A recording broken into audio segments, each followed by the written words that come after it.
El siguiente video se dará cuenta de las características del contexto histórico, económico y sociocultural en el que surge el realismo mágico en América Latina, con especial énfasis a la obra La increíble y triste historia de la Cándida Herendia y su abuela desalmada, de Gabriel García Márquez. Durante el siglo XX, América Latina enfrentaba agitaciones políticas durante los años 1960 y 1970 por influencia de la Guerra Fría que sucedía en Europa. Este enfrentamiento tuvo lugar a los niveles políticos, ideológicos, económicos, tecnológicos, deportivos, militares, etc.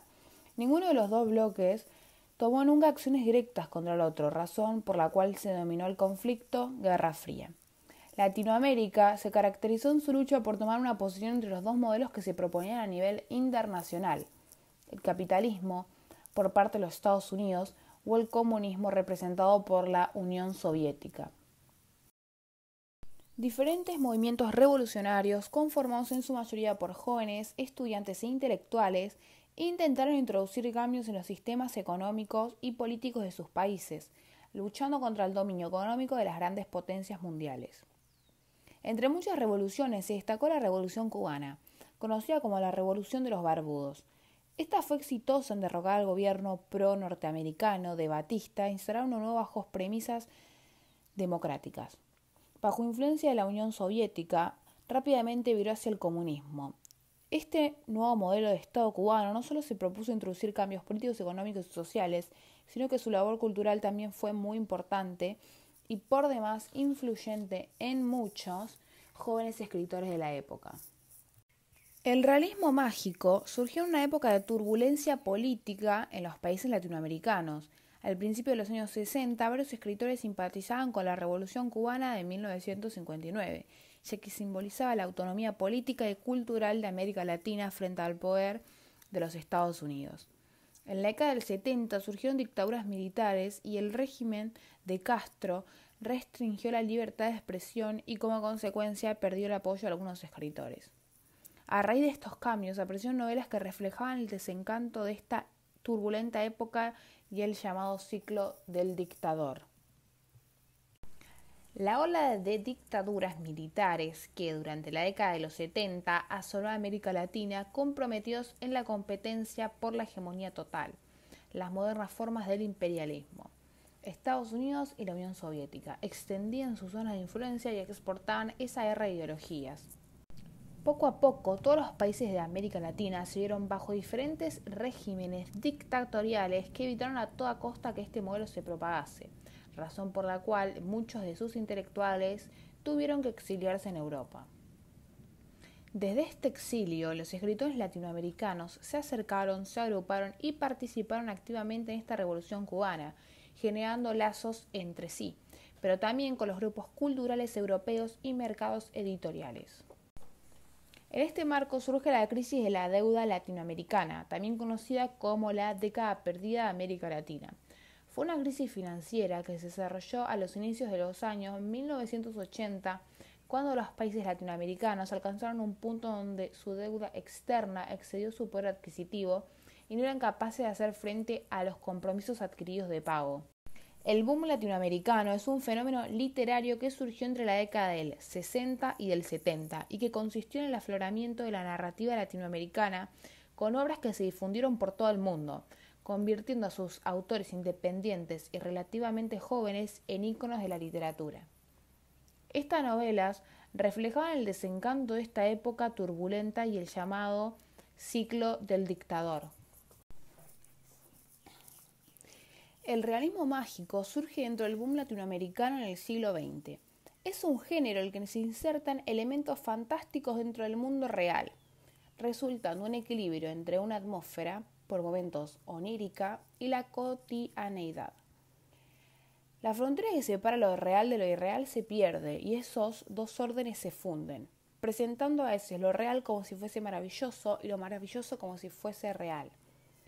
Este mundo particular es tomado con naturalidad tanto por los personajes de estas obras como por el lector, sin introducir inquietud o dudas como si sucede en el género fantástico. Las características del realismo mágico se pueden sintetizar de la siguiente manera. Superación del realismo al incorporar la dimensión mágica o maravillosa, sin que esto implique contradicción alguna. Inclusión de mitos, leyendas, elementos mágicos y oníricos que pertenecen a lo más profundo y ancestral del imaginario americano. Predominancia de imágenes sensoriales para dar cuenta de la realidad. Descripciones expresionistas o surrealistas. Tratamiento alegórico de los personajes o ambientes. Transformación de lo cotidiano, común o normal en una experiencia que excluye viviendas sobrenaturales o fantásticas. Predominancia de escenarios americanos en los que se presenta la realidad social vinculada a lo mítico y lo mágico. Consideración del tiempo como cíclico y no como lineal. Distorsiones temporales en el presente que se repite o se parece al pasado. En el realismo mágico de Gabriel García Márquez, entre otras obras, en la novela La increíble y triste historia de la Cándida Heréndida y de su abuela desalmada. El relato cuenta la historia de Heréndida, una muchacha que ha inintencionadamente quemado la casa de su abuela y quien es obligada a prostituirse para poder pagar la deuda. La historia de Heréndida no solo presenta el estilo mágico realista en su narrativa, sino también la idea de mostrar una realidad mezclada con elementos fantasiosos y de plasmar un problema social. Nos lleva fácilmente al mundo del realismo mágico, pues hay muchos detalles que nos hacen confundir un tanto la realidad con la ficción. Preguntarnos qué tan real puede ser la historia y a la vez qué tanto de irreal tiene en ella. En este relato, Gabriel García Márquez denuncia varias problemáticas sociales, entre ellas la desigualdad, pobreza, el autoritarismo, el abuso de poder, la violencia de género y la cosificación de la mujer, el maltrato infantil, entre otros. El poder es una ventaja que se tiene por encima de otra persona. Podemos ver el maltrato que dan las personas para ejercer su autoridad frente a los niños, no solo físico, sino también verbal. Por ejemplo, llevándolos a la explotación infantil y prostitución, que es el caso de Heréndida, que era explotada laboralmente por su abuela, que hasta hacía los quehaceres de la casa dormida, y finalmente la prostituye. La cosificación de la mujer significa hacer uso de ella o de su imagen para finalidades que no la dignifiquen ni como mujer ni como ser humano. La forma más frecuente de la cosificación de la mujer es la cosificación sexual. Se la convierte en un objeto sexual a disposición del hombre. Gabriel García Márquez nos muestra esto en la obra. Cómo vive en la Heréndida, cómo tiene muchos clientes por día sin descansar, cómo los misioneros incurrían en violencias y coacciones para regularizar las situaciones matrimoniales de las parejas indígenas, etc. Para concluir con el video, voy a dar una breve opinión personal sobre la obra.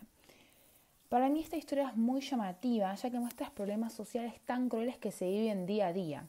La forma de narrar que tiene Gabriel García Márquez logra provocar en el lector variados sentimientos. Por ejemplo, se siente la crueldad de la abuela Heréndida en cada una de sus frases, también como el cariño que le tenía a su nieta, a pesar de que la estaba prostituyendo, la seguía cuidando.